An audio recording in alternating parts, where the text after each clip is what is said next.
नमस्कार साथियों, स्वागत है आपका हमारे चैनल। मैं गौरव फौजदार, असिस्टेंट प्रोफेसर पॉलिटिकल साइंस, आपका स्वागत करता हूं। पिछली क्लास में हमने संविधान विश्लेषण की सीरीज में मूल अधिकारों में अनुच्छेद 15, अनुच्छेद 14 की चर्चा की थी। उससे पहले हमने अनुच्छेद 12 और अनुच्छेद 13 की चर्चा की थी। अनुच्छेद 14 में हमने विधि की समझ क्षमता, विधियों की समान संरक्षण, इन सब मुद्दों की चर्चा की थी। उसके बाद हमने अनुच्छेद 15 के अंतर्गत हमने शिक्षण संस्थाओं में आरक्षण की बात की। 15(4), 15(5), 93 में संविधान संशोधन, 103 में संविधान संशोधन की हमने चर्चा की थी। आज जो हमारे चर्चा का विषय रहेगा वो मूल रूप से अनुच्छेद 16 रहेगा। और अनुच्छेद 16 बहुत ही इम्पोर्टेंट आर्टिकल है और यहाँ से प्रश्न आने की सबसे ज़्यादा संभावना रहती है। आप बहुत अच्छे से इस अनुच्छेद को देखें और बहुत अच्छे से आप इसको पढ़ें। हमारा विषय है अनुच्छेद 16 और अनुच्छेद 16 के अंतर्गत जो विषय है वो है लोक नियोजन में समता। और अनुच्छेद 16 के अंतर्गत लिखा हुआ है कि राज्य लोक नियोजन नौकरियों आदि में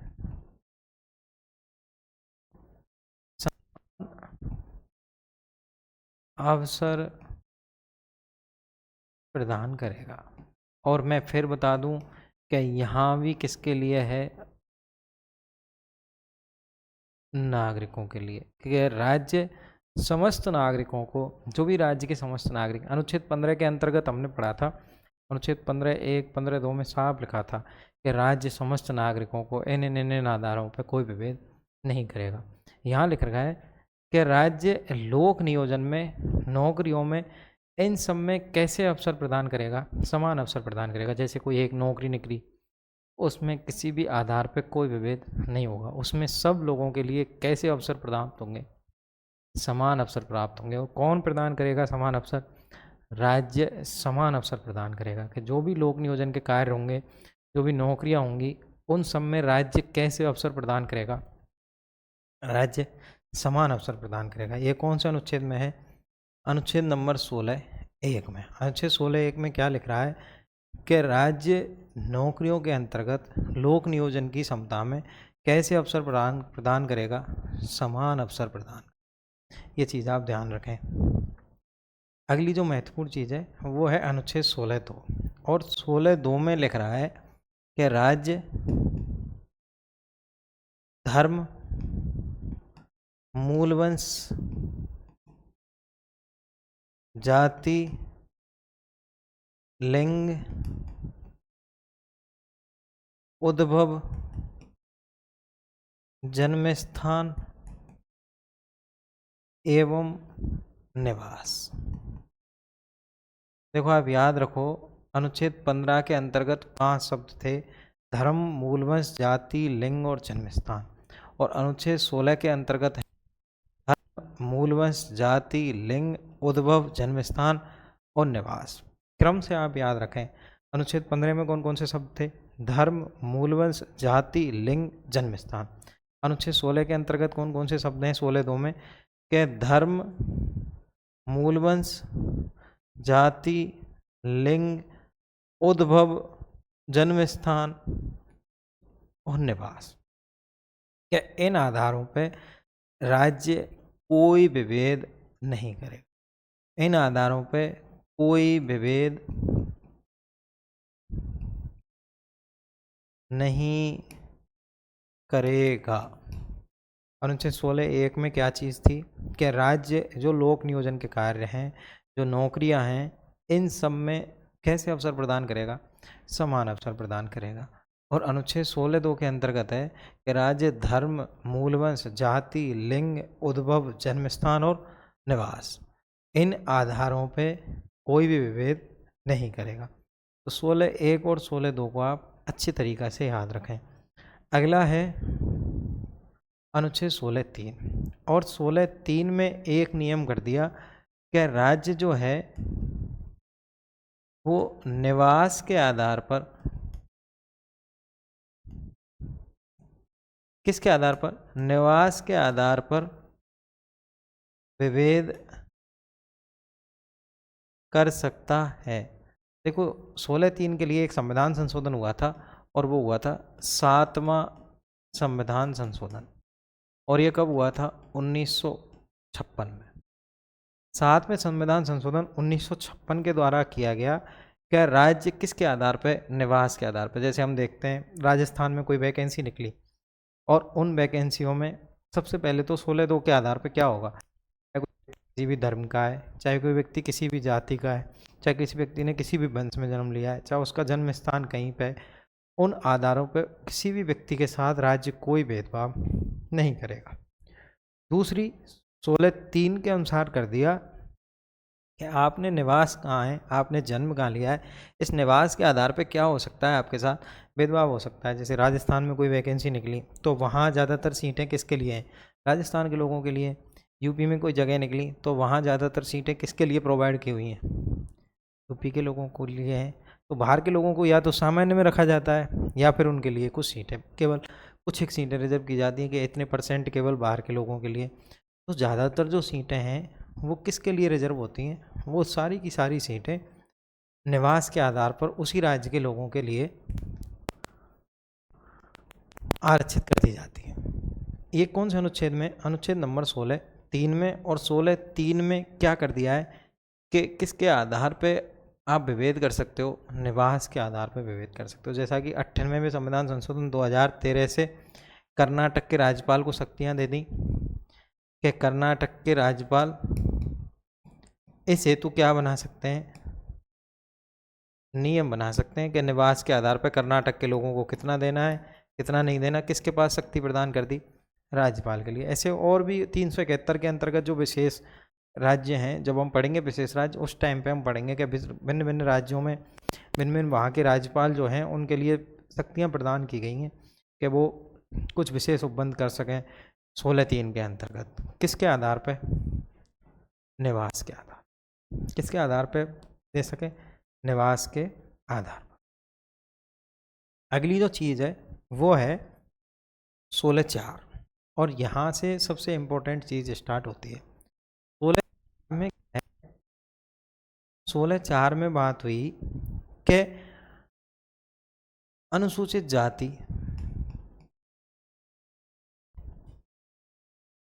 कोमा अनुसूचित जनजाति कोमा सामाजिक एवं शैक्षणिक पिछड़े वर्ग। देखो ये तीनों वर्गों को देखो, इन तीनों वर्गों की दलील आने लगी कि इन तीनों का जो नौकरियां हैं, जो लोक नियोजन हैं, इनमें क्या नहीं है? पर्याप्त प्रतिनिधित्व नहीं है। कि इनकी जनसंख्या तो है 50% और नौकरी में लग रहे हैं यहाँ से केवल 10%।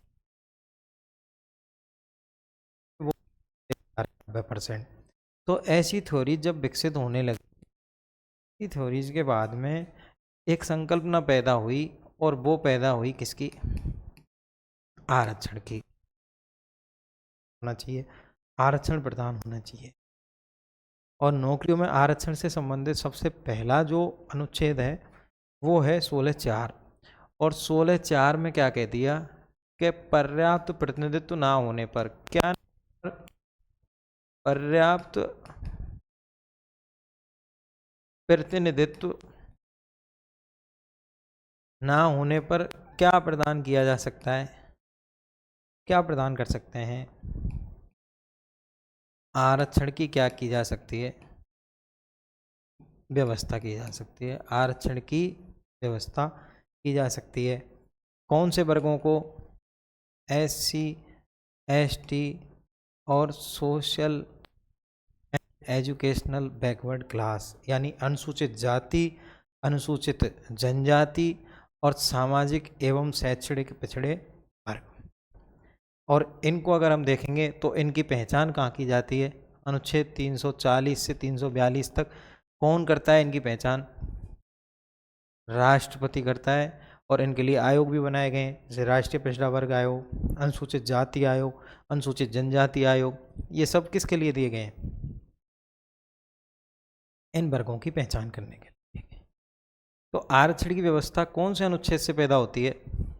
अनुच्छेद 16(4) से। देखो एक बार रिवाइज करूं मैं। 16(1) में तो क्या कि लोक नियोजन में सभी व्यक्तियों को कैसे अवसर प्रदान किए जाएंगे? समान अवसर प्रदान किए जाएंगे। इसके बाद में हमने 16(2) देखा कि धर्म, मूलवंश, जाति, लिंग, उद्भव, जन्म स्थान और निवास, इन आधारों पर किसी भी व्यक्ति के साथ कोई विभेद नहीं होगा। इसके बाद 16(3) हमने देखा कि निवास के आधार पर व्यक्तियों के साथ क्या हो सकता है? विभेद किया जा सकता है। इसके बाद हमने 16(4) देखा, और 16(4) में हमने किसकी संकल्पना पैदा हुई है? आरक्षण की संकल्पना पैदा हुई है कि अगर पर्याप्त प्रतिनिधित्व तो नहीं है अनुसूचित जाति का, अनुसूचित जनजाति का या सामाजिक एवं शैक्षणिक पिछड़े वर्गों का, अगर पर्याप्त रूप से प्रतिनिधित्व नहीं है तो इनको क्या प्रदान किया जा सकता है? इनको प्रदान कर सकते हैं हम, आरक्षण प्रदान कर सकते हैं इन व्यक्ति। अब देखो ये कहानी है आरक्षण की। अब आरक्षण की अगर हम बात करें तो आरक्षण पैदा कहाँ से होता है और इसका विवाद कहाँ से होता है? देखो 1951 में सबसे पहले आरक्षण के लिए एक आयोग बनता है, वो है काका कालेलकर आयोग। इस आयोग में SC/ST को आरक्षण हो जाता है, और उसके बाद में OBC को इसमें आरक्षण प्रदान नहीं किया जा सकता। बाकी हम देखो मूल विवाद पे आते हैं, काका कालेलकर आयोग को छोड़ें। देखो होता क्या है कि 1978 में मोरारजी देसाई की सरकार है और एक आयोग का गठन होता है, वो आयोग है मंडल आयोग। और मंडल आयोग रिपोर्ट देता है 1980 में, और इसके जो अध्यक्ष हैं वो हैं बिंदेश्वरी प्रसाद मंडल। बाद में 1989 के आसपास VP सिंह की सरकार है, और VP सिंह की सरकार इस रिपोर्ट को क्या कर देती है? लागू कर देती है। और जो OBC जो हैं, जो अन्य पिछड़ा वर्ग हैं, उनको कितने % आरक्षण मिल जाता है? 27% आरक्षण। देखो यहाँ से विवाद स्टार्ट होता है कि एक आयोग बना है, कौन सा आयोग है? मंडल आयोग। और किसकी अध्यक्षता में? BP मंडल की अध्यक्षता में एक आयोग बना है, कौन सा आयोग है? मंडल आयोग। BP मंडल की अध्यक्षता में 1978 में गठित हुआ है, और VP सिंह ने इसकी रिपोर्ट को क्या कर दिया? लागू। और OBC को कितने % आरक्षण मिल गया? 27% आरक्षण।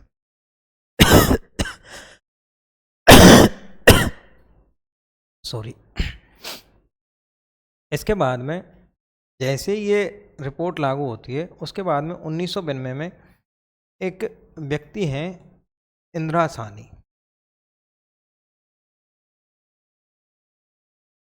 इंदिरा साहनी सरकार के खिलाफ कोर्ट में चले जाते हैं, और 1992 में सर्वोच्च न्यायालय ने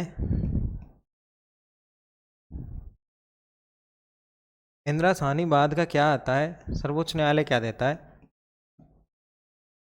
निर्णय। देखो दो चीज़ें याद रखो, एक तो मंडल आयोग, और मंडल आयोग ने कितने % आरक्षण की सिफारिश कर दी? 27% की। और सरकार ने क्या कर दिया? OBC को कितने % खिलाफ में जो वाद हुआ है इंदिरा साहनी पर। अब मेन चर्चा का विषय इंदिरा साहनी वाद, और इसका निर्णय कब का है? 1900। ठीक है। अब देखो इसमें 2-3 चीज़ें न्यायालय 9 जजों की जो बेंच है वो देती है। एक तो देती है कि जो ये 27% आरक्षण है, ये क्या है? सही है। कि जो OBC को 27% आरक्षण दिया है वो क्या है? पूर्णतः सही है। एक निर्णय तो इंदिरा साहनी बाद में ये मिलता है कि इस बात को तो हम मान रहे हैं कि 27% आरक्षण जो दिया है वो क्या है भाई? सही है।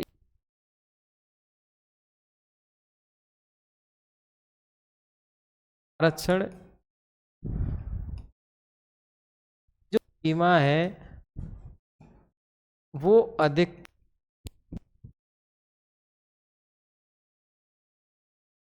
50% होनी चाहिए। एक निर्णय ये मिलता है, देखो दो निर्णय हमने देखे हैं कि एक तो 27% जो आरक्षण है ओबीसी को दिया है, ये क्या है भाई, ये पूरी तरह सही है। इसको इंदिरा साहनी केस में 9 जजों की बेंच के द्वारा मान लिया जाता है कि 27% आरक्षण पूर्णतः सही है।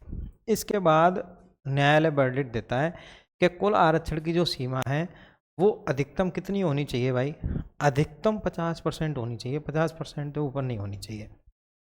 अगली चीज ये देता है कि पदोन्नति में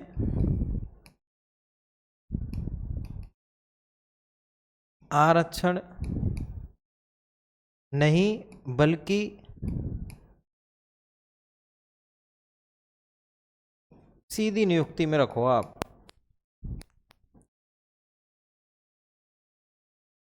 सर्वोच्च न्यायालय निर्णय देता है इंदिरा साहनी वाद में कि आप सीधी भर्तियों में, सीधी नियुक्ति में आप आरक्षण रख लो, आप पदोन्नति में आरक्षण मत रखो।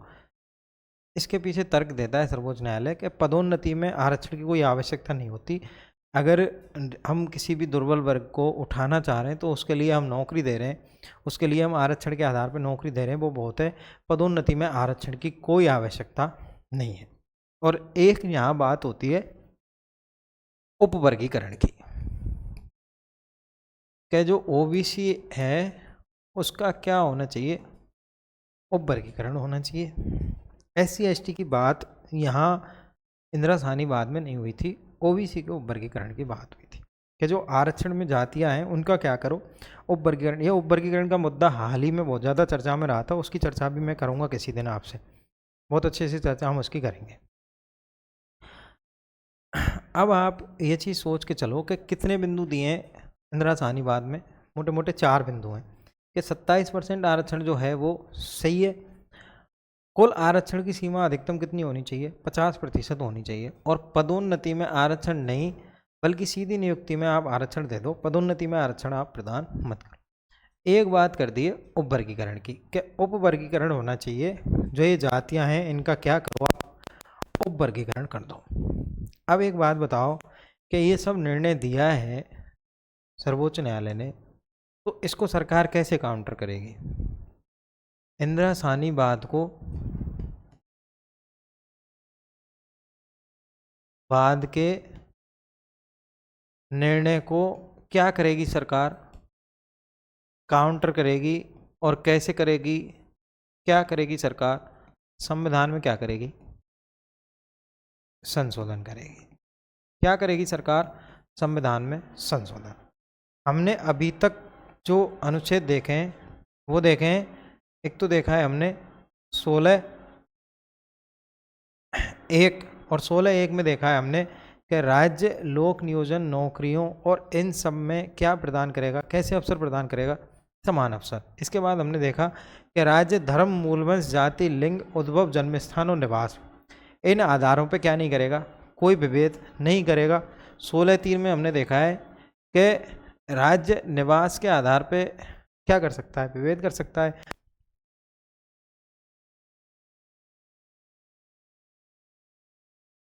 कि अनुसूचित एससी, एसटी और एससी बीसी यानी सामाजिक एवं शैक्षणिक पिछड़े वर्ग, इन सबको है आरक्षण प्रदान किया जा सकता है। और किस स्थिति में आरक्षण प्रदान किया जा सकता है भाई, पर्याप्त प्रतिनिधित्व न होने की स्थिति में।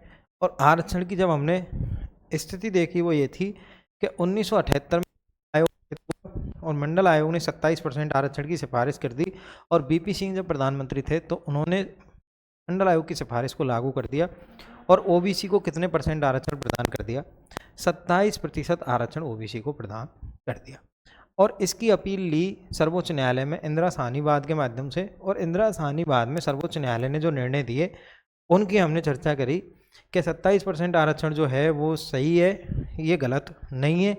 और अगली बात उन्होंने की कि अधिकतम कितने परसेंट रखो आरक्षण को, 50% रखो, इससे ज़्यादा मत रखो। और अगली चीज़ जो थी कि पदोन्नति में आप आरक्षण प्रदान मत करो, आप किस में आरक्षण प्रदान कर दो, सीधी नौकरियों में आप, सीधी नियुक्ति में आप आरक्षण प्रदान कर दो। और एक बात हुई उपवर्गीकरण की। अब पहली बात तो मैं आपको बताऊं कि 1992 में ये डिसीजन आया और 1993 में अगले ही साल सरकार ने एक कमेटी बनाई और वो कमेटी थी रामचंद्रन कमेटी। और इस रामचंद्रन कमेटी से ओबीसी का क्या कर दिया, उपवर्गीकरण कर दिया। और उपवर्गीकरण कितने तरीके से कर दिया, दो तरीके से। एक तो बना दिया creamy layer, non creamy layer. एक तो कौन सा लेयर, और एक बना दिया नॉन क्रीमी लेयर। ये चीज महत्वपूर्ण है। एक तो बनाया क्या, एक बना दिया नॉन क्रीमी लेयर। जो हम देखते हैं कि आप क्रीमी लेयर में आते हो, कि आप नॉन क्रीमी लेयर में आते हो, जिसमें कुछ पद जो फौज में मेजर रैंक या उनसे ऊपर थे उनको रख दिया क्रीमी लेयर में। बाकी ऐसी कोई व्याख्या संविधान में दी नहीं है। आप याद रखें 1993 में एक नहीं है रामचंद्रन कमेटी, और रामचंद्रन कमेटी ने क्या कर दिया, ओबीसी का उपवर्गीकरण और दो वर्गों में बांट दिया, एक क्रीमी लेयर एक नॉन क्रीमी लेयर। तो एक बात तो इंदिरा साहनीवाद की सरकार ने पूरी कर दी कि आप उपवर्गीकरण की कह रहे थे, हमने ओबीसी का क्या कर दिया है, उपवर्गीकरण। यहाँ एससी और एसटी का उपवर्गीकरण नहीं हुआ है। हाल ही में कुछ दिन पहले सर्वोच्च न्यायालय ने एक निर्णय दिया है कि एससी और एसटी का भी क्या होना चाहिए, उपवर्गीकरण होना चाहिए। यानी कुछ लोग जो उन्नत हो चुके हैं, अब दुर्बल वर्ग में नहीं रहे हैं, उनको क्रीमिलेयर श्रेणी में डाल दिया जाए, और कुछ लोग जो नीचे हैं अभी भी उनको नॉन क्रीमिलेयर श्रेणी में डाल दिया जाए। ऐसा निर्णय हाल ही में सर्वोच्च न्यायालय ने दिया है, पर उसको निर्णय लागू करना वो राज्य के ऊपर है। राज्य क्या करता है क्या नहीं करता वो अलग बात है। अनुच्छेद 14 की हम 16(4) की हम बात कर रहे हैं, और अनुच्छेद 16(4) में हम इंदिरा साहनीवाद की बात कर रहे हैं। और इंदिरा साहनीवाद में 1993 में क्या बना दिया, एक रामचंद्रन कमेटी, और रामचंद्रन कमेटी ने ओबीसी का क्या कर दिया, उपवर्गीकरण। अब देखो सरकार ने इंदिरा साहनीवाद के निर्णय को क्या करेगी, सरकार काउंटर करेगी और संविधान में क्या करेगी, संशोधन। और संविधान में संशोधन के माध्यम से दो नए अनुच्छेद जुड़ेंगे संविधान में।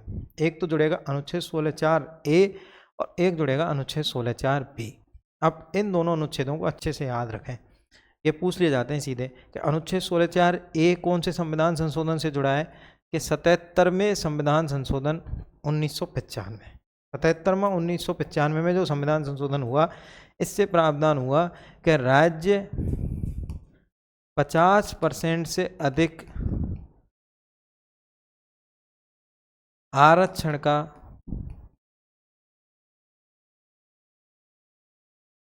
प्रावधान कर सकता है। 77वें संविधान संशोधन 1995 से इंदिरा साहनी जो बात था, उसमें तो साफ ये कहा कि 50% से अधिक आरक्षण का प्रावधान नहीं होगा, परंतु 16(4)(a) में 77वें संविधान संशोधन द्वारा सरकार ने कर दिया कि 50% से ज़्यादा आरक्षण का प्रावधान राज्य कर सकता है। साफ कर दिया 77वें संविधान संशोधन। और इसी में 85वां संविधान संशोधन किया 2001 से, और उसमें किया कि अनुवर्ती वरिष्ठता के आधार पर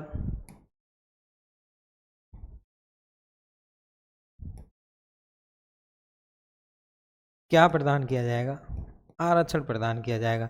यानी जो लोग सबसे दुर्बल होंगे उनको पहले आरक्षण प्रदान किया जाएगा, और जो लोग कम दुर्बल होंगे उनको बाद में आरक्षण प्रदान किया जाएगा। कैसी वरिष्ठता के आधार पर, अनुवर्ती वरिष्ठता। इस शब्द को आप याद रखें, सीधा पूछ लिया जाता है कि संविधान में अनुवर्ती वरिष्ठता के आधार पर किस संविधान संशोधन के द्वारा आरक्षण की बात की गई है, किस संविधान संशोधन के द्वारा बात की गई है, 85वां संविधान संशोधन 2001। दो संविधान संशोधन देखें हमने, एक तो 77वां संविधान संशोधन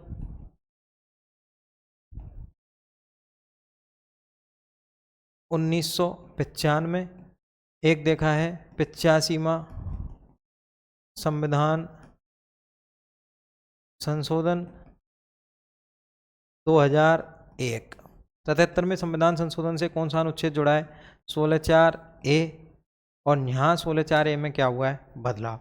इसमें तो क्या है कि 50% प्लस क्या कर सकते हैं, राज्य आरक्षण कर सकते हैं। और यहाँ एक शब्द को याद रखें आप, कौन सा, अनुवर्ती वरिष्ठता, के राज्य जो हैं वो किस आधार पर आरक्षण प्रदान करेंगे, अनुवर्ती वरिष्ठता के आधार पर। अगला जो अनुच्छेद जुड़ा है वो भी बहुत इंपॉर्टेंट है, और वो है 16(4)(b), और 16(4)(b) जुड़ा है 81वें संविधान संशोधन वर्ष 2000 के द्वारा। इसमें क्या कहा कि पर्याप्त प्रतिनिधित्व ना होने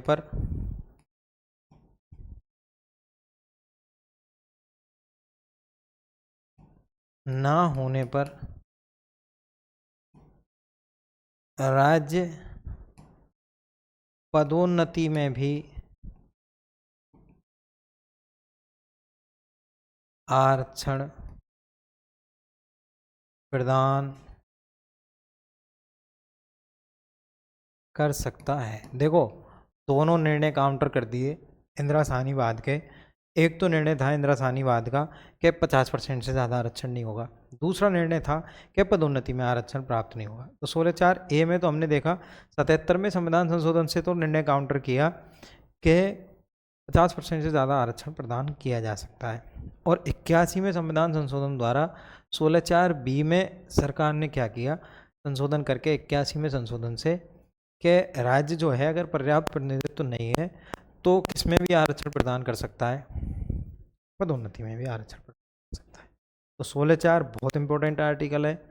16(4)(a) तो कौन से जुड़ा है, 77वें संविधान संशोधन से। 16(4)(b) कौन से जुड़ा है, 81वें संविधान संशोधन से। वीडियो के लास्ट में मैं चर्चा करूंगा 15 और 16 में जितने भी संशोधनों से सब आर्टिकल जुड़े हैं उनकी चर्चा हम एक जगह करेंगे इसी वीडियो के लास्ट में। अगला जो है वो है 16(5), और 16(5) में ज़्यादा बड़ी बात नहीं है, वही ये है कि धार्मिक संस्था या अल्पसंख्यक वर्गों के जो ये हैं पदाधिकारी हैं, इन पर ये प्रावधान लागू नहीं है। ये जो धार्मिक संस्था वगैरह हैं इन पर ये आरक्षण के प्रावधान लागू नहीं है। अल्पसंख्यक वर्गों की संस्थाएं हैं, इन पे कोई लागू नहीं है। अगला जो अनुच्छेद है वो है इम्पोर्टेंट 16(6), और 16(6) जो है ये कौन से संशोधन से जुड़ा है, 103 में संविधान संशोधन। और हमने 15(6) भी पढ़ा था, और उसमें हमने देखा था कि आर्थिक दुबले वर्ग, और इनको कितने परसेंट आरक्षण, 10% आरक्षण किसमें भाई, नौकरियों। कौन से संविधान संशोधन से प्रदान हुआ है, 103 में संविधान संशोधन से। किसको, EWS को, आर्थिक दुबले वर्ग यानी EWS। EWS को कितने परसेंट आरक्षण प्रदान किया है, 10% आरक्षण। किसमें, नौकरियों में कितने प्रतिशत आरक्षण दिया है भाई, EWS को 10% आरक्षण। किस अनुच्छेद के तहत दिया है, 15(16)(6) के तहत।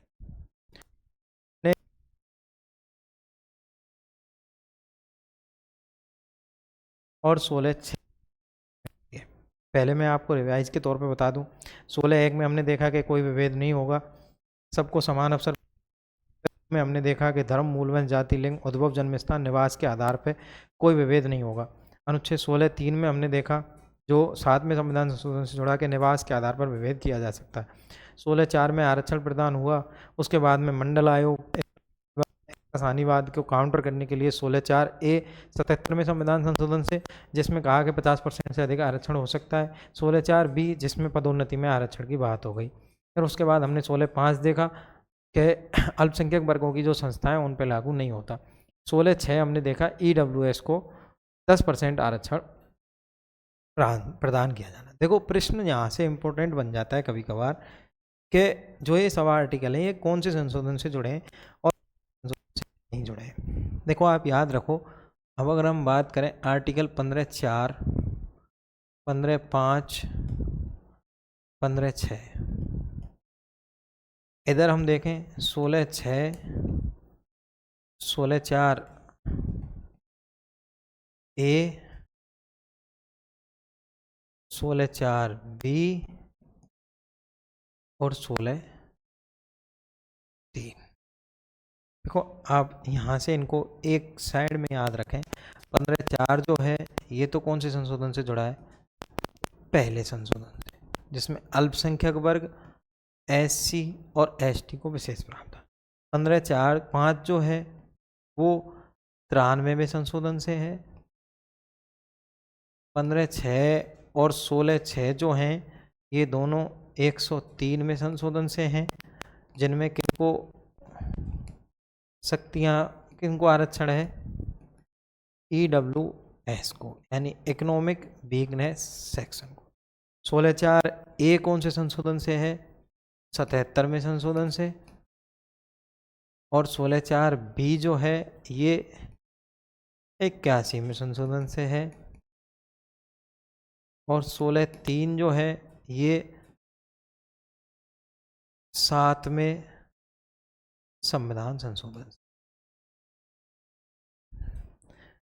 यहाँ से 100% प्रश्न आने की संभावना रहती है।